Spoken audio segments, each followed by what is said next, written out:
Olá pessoal, nesse vídeo eu vou falar um pouco sobre esse livro aqui, do Peter Drucker, Inovação e Espírito Empreendedor, Prática e Princípios. Esse é um livro que foi publicado aqui no Brasil em 1986, né?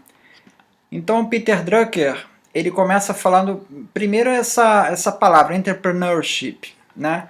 Essa palavra, ela remete a uma prática, né? O tradutor traduziu como espírito empreendedor, né? O Peter Drucker, ele observa que nessa época, em 1980, era esperado que a economia americana tivesse entrando em recessão, segundo os ciclos de Kondratiev, né? Kondratiev foi um economista lá do Stalin e que ele previu um fenômeno, né, da economia que ela seria regida por ondas longas, né, movimentos cíclicos de aproximadamente 50 anos, de acordo que novas tecnologias vão surgindo, né? Então é um ciclo inerente das novas tecnologias, né? Então o Peter Drucker então pergunta por que então não estamos vivendo esse momento, né, de depressão. Ele explica porque a economia americana introduziu um fator novo nessa história, que é a administração empreendedora, tá? Isso teria evitado a depressão prevista. Então, mesmo após a turbulência do choque de petróleo em 1973 nos Estados Unidos, os Estados Unidos de 74 a 85, logo depois do choque, conseguiu gerar 24 milhões de empregos, tá? E não foram empregos em alta tecnologia na sua maioria, tá? Então, o Peter Drucker, ele chama a observação, isso numa época que ainda nem tinha internet, né? Que ele diz que o modelo de negócios deixou de ser baseado na mecânica ou energia e passou a ser organizado na informação, tá? Então, o Schumpeter já destacava, lá no 1920, já destacava o papel do empreendedor na economia como agente econômico dessa transformação. Então, as mudanças para essa mentalidade empreendedora, segundo Peter Drucker, estão relacionadas com mudanças de valores, mudanças demográficas, institucionais ou de educação, tá? Então, são essas práticas de uma administração inovadora que levaram empresas pequenas, inicialmente pequenas, por exemplo, o McDonald's, que não tem nenhum produto inovador propriamente, e consegue alavancar uma indústria de fast food, né? Então, esse é um exemplo de mentalidade empreendedora que ele destaca. Então, o que muitas vezes é chamado pejorativo de imitação criativa, né, na criação dessas novas indústrias, é frequentemente um caso de bem-sucedido de inovação, né? Então, a inovação ela deve sempre ser analisada por esses aspectos, não somente pelo aspecto tecnológico, que muitas vezes essas inovações não são alavancadas propriamente numa nova tecnologia, o caso do McDonald's, né? Mas ele deve ser analisado de uma maneira mais ampla, tanto do aspecto econômico quanto social. Não devemos limitar nossa análise apenas aos aspectos técnicos, né? Então ele passa a analisar o que poderia então alavancar a inovação dentro da empresa, que fatores, né? Ele lista alguns fatores, né? Então ele primeiro começa dizendo que a inovação, ela já há tempos que deixou de ser um lampejo de um gênio, tá? Para se tornar uma atividade sistematizada, planejada, organizada, né? O resultado de uma pesquisa continuada, né? Então, onde é que estariam as fontes dessa inovação? Bom, primeira fonte, ele chama o inesperado, né? Então, várias inovações surgem de experimentos considerados falhos. Por exemplo, a penicilina. A penicilina surgiu porque o pesquisador, né, o Fleming, deixou lá uma placa de Petri perdida lá no laboratório e, por acaso, lá uma bactéria lá infectou aquela placa e depois ele no dia seguinte foi ver que ali tinha acontecido um fenômeno imprevisto, né? Então, outro exemplo é o nylon, também que você não estava procurando o nylon e você observou a formação do nylon também num evento, um experimento mal sucedido dentro da empresa. Então são experimentos, o raio-x é outro exemplo, que o Röntgen percebeu a ocorrência do raio-x, porque tinha lá um anteparo e uma placa de filme fotográfico escondida lá, estava no meio da sala dele perdida, e aquilo que ele viu meio que casualmente. São fenômenos que poderiam ter já acontecido com outros laboratórios, e as pessoas não se deram conta, tá? Então o inesperado nos faz colocar para fora as nossas noções pré-concebidas, tá? Em 1970 a IBM estava certa que o mercado de computadores seria dos mainframes, quando de repente nos anos 80 surgiu inesperadamente, explodiu o mercado de computadores pessoais, tá? Então esse é o primeiro fator, inesperado, tá? Segundo fator, é o que ele chama de incongruência, tá? Incongruência é quando eu tenho um determinado problema que, na verdade, ele não é percebido. Por exemplo, a cirurgia da catarata, ela incluía uma etapa na cirurgia que era o rompimento de um ligamento, que poderia colocar em risco de visão da pessoa, poderia dar risco de visão na pessoa. Então, William Connor, ele descobriu uma enzima que rompe esse ligamento, evitando a cirurgia. Então, o índice de falhas reduziu drasticamente. Então, a incongruência é isso, é uma situação, um problema, vamos chamar de um problema que está lá, e que todo mundo sabe que existe, mas não há solução. Então, até um dia que uma pessoa vem e encontra uma solução, e surge uma inovação. Então, a existência de problemas suscita, né, inovações.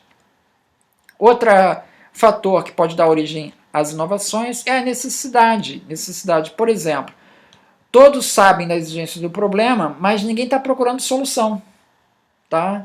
Aqui a pessoa simplesmente se acomoda. Por exemplo, na imprensa, o Gutenberg fez lá os tipos móveis, lá, método para fazer imprensa, e aquele processo tipográfico continuou por séculos aquilo, ficou quase 200 anos praticamente sem ser modificado. As pessoas se acostumaram com aquele método. Ottmar Mergenthaler, em 1885, ele bolou uma solução que inclui um teclado que possibilita a seleção mecânica das letras das fontes de tipos e inventou o linotipo. Tá? Um outro exemplo, você tem o japonês Tamon Iwasa, tá? Ele percebeu que os automóveis à noite tinham muitos acidentes. E as pessoas meio que se conformaram com aquilo, não estavam procurando solução para aquilo. Ele bolou o olho de gato, quer dizer, um refletor que você coloca na pista que reflete a luz do próprio farol. E assim vai iluminando o caminho da pessoa mesmo à noite, mesmo sem luz. Então, essa necessidade, né, de inovar no processo também é uma outra fonte. Outra fonte de inovação é a demanda de mercado. Por exemplo, o mercado de automóveis, na época do Ford, era só para pessoas muito ricas que poderiam ter um carro. O Ford, ele viu uma oportunidade de mercado para um segmento, né, da população com o modelo T. Você faz uma produção seriada do carro, em vez de fazer carros otimizados, personalizados, que era como se fazia, vou fazer uma linha de montagem para isso. Criou aí o modelo T em 1908 e conseguiu vender carros por um preço muito mais em conta. Tá? Então, essa questão da demanda, você pega as copiadoras, a Xerox lançou copiadoras no mercado e nem se sabia que havia tanta demanda. Depois que foi criada a copiadora, o mercado de pessoas que queriam essa necessidade aumentou bastante. Ou seja, nem as pessoas sabiam da própria necessidade, da própria demanda. Tá? Outro exemplo de inovação pelo mercado, com o surgimento dos semicondutores, já se sabia que você poderia construir relógios de pulso mais precisos, né? Então, os suíços lançaram um relógio digital de quartzo, né? Mas só como a indústria suíça de relógios estava toda baseada no relógio mecânico, né? eles não quiseram investir nesse projeto porque ia perder a posição deles no mercado de relógios mecânicos, né? Então apareceu uma japonesa, a Hattori, ela pegou o projeto, fez uma imitação criativa, entrou no mercado, colocou o Seiko no mercado e dominou o mercado. Depois os suíços não tiveram como recuperar. Então foi uma inovação, mais uma inovação de mercado, uma oportunidade que os japoneses aproveitaram. Outra fator de inovação é o que ele chama de demográfico. Por exemplo, a casa dos Rothschild, até 1860, eram eles que dominavam o poder financeiro do mundo, né? Até que o que aconteceu? Você começou a ter migrações transatlânticas, ou seja, os ricos da Europa passaram a viajar para os Estados Unidos e morar lá. Então, assim, em 1870, a casa dos Rothschild já não tinha tanto poder. E o JP Morgan começou a entrar no mercado, porque ele percebeu a chegada desses novos ricos nos Estados Unidos. Tá? Outro exemplo, o envelhecimento da população. Tá? Ele cria novas demandas para medicamentos da indústria farmacêutica. A pesquisa da indústria farmacêutica passa a se focar em doenças crônicas, que são doenças da terceira idade, né? Porque tem mercado. Né? Outro exemplo que ele cita é de uma empresa de varejo, que tinha aí nos anos 50, 60, chamado Sears. Né? Hoje não tem mais, mas a Sears percebeu o crescimento desse setor do varejo nos países da América Latina e montou lojas no Brasil, no México, que foram extremamente bem-sucedidas. Né? Então foi uma oportunidade em função desse crescimento urbano que ele observou nesses países da América Latina. Outra questão é a questão da percepção, que pode levar à inovação. Né? Ou seja, você tem um copo que está cheio pela metade, você pode dizer que ele está metade cheio ou você pode dizer que ele está metade vazio. Né? Depende da perspectiva. Né? Então o exemplo que ele dá é do McDonald's. Tá? Houve uma percepção de mudança de comportamento, que ele percebeu a possibilidade das pessoas estarem interessadas numa comida de fast food em função do aumento do trabalho fora, das pessoas trabalhando fora. E agora é importante que essa mudança de percepção ela não seja um modismo, né? Porque você pode estar se orientando para uma coisa que começa e rapidamente vai embora. Né? Outra fonte são as inovações geradas por conhecimento novo. Né? Então aqui é onde estariam mais as patentes. Né? Então temos aí vários exemplos. Né? As sulfas em 1930 para combater doenças bacterianas, o motor diesel, as válvulas eletrônicas que permitiram os primeiros amplificadores, né? O transistor em 1947 pelos laboratórios Bell, ou seja, várias inovações frutos do desenvolvimento tecnológico mesmo. Né? E é muito comum também nessas áreas você ter convergência de tecnologias. Né? Você vê que os irmãos Wright, eles combinaram toda a tecnologia de aerodinâmica, de planadores, com a tecnologia de motores de gasolina. Você só conseguiu fazer aviões quando você tinha avanços nos motores de gasolina que permitiam motores mais potentes com menor peso. Né? Então foi necessário ter um desenvolvimento em duas áreas tecnológicas para permitir essa combinação. Depois o Peter Drucker ele chega a dar algumas recomendações. Né? Então o que ele diz? Não misture unidades administrativas e empreendedoras. Não faça da inovação um objetivo para os encarregados de conduzir, explorar e otimizar o que já existe. Porque são mentalidades diferentes. Né? O cara que está focado em manter um negócio, ele tem uma perspectiva. O cara que está focado em inovação, ele não pode ter essas barreiras, ele tem que estar livre para pensar o novo. Né? Então há uma incompatibilidade aí.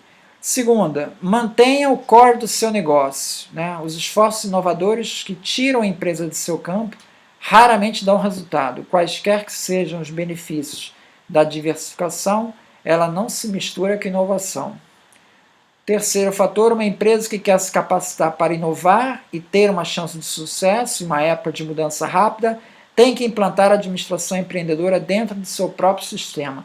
Então você vê que esses 3 itens aqui, se a gente for pensar agora, né, onde se fala muito em inovação aberta, né, inovação aberta você terceiriza a sua inovação. Né? Então esses pontos aqui estão sendo, cada um deles está sendo relativizado pelo que se entende hoje de inovação mais recente. Né? Outro item que ele coloca, ele dá o exemplo da Polaroid, que o Edwin Land, ele descobriu filmes automáticos, né, que fez a Polaroid, e deu grande sucesso. E depois, em determinada altura, o Edwin Land, ele entregou a direção da empresa a um gestor profissional. Ele dá outro exemplo também, o Peter Drucker, do Ford, né, que o Ford, ele mesmo tendo dado o controle da empresa para o Cousins, que era um gestor profissional, ele insistiu, ele ainda dava as cartas na empresa, ele insistiu para que se continuasse com o modelo T preto. Né? E aí isso acabou levando a empresa a se endividar, a cair para fora. Então ele chama essa atenção, o fundador pode abrir o negócio, mas muitas vezes ele pode estar perdendo o fio da meada, ou seja, ele pode estar dentro de uma perspectiva que já passou. Então ele chama atenção para essa questão aí. Bom, e para terminar, uma observação que o Peter Drucker fala sobre inovação, que ele diz assim: inovação, para ser eficaz, precisa ser simples. Ela deve fazer somente uma coisa. Eis que, em caso contrário, ela confunde. Se não for simples, ela não funciona. Tudo que é novidade corre perigo. Se for complicado, não pode ser consertado ou ajustado. Todas as inovações eficazes são surpreendentemente simples. Na verdade, o maior elogio que uma invenção pode receber é haver quem diga: isso é óbvio, porque não pensei nisso. No exame de patentes, a gente fala muito para evitar essa análise de hindsight, que a gente chama, né? Ou seja, você avaliar a invenção com o olhar de quem já conhece a solução. Na verdade, você tem que avaliar a solução a partir do estado da técnica e do problema técnico que está colocado. Você chegaria na solução? Você tem que se colocar na posição antes, não depois de saber a solução, que é o Peter Drucker está falando aqui, porque depois que você sabe, aquilo é terrivelmente simples. É como numa mágica. O mágico faz uma mágica na tua frente, tu acha aquilo fantástico. Depois que ele te diz como ele fez, você diz: ah, isso é muito simples, até eu sei fazer. Não, você sabe fazer agora aqui, que você já sabe a solução.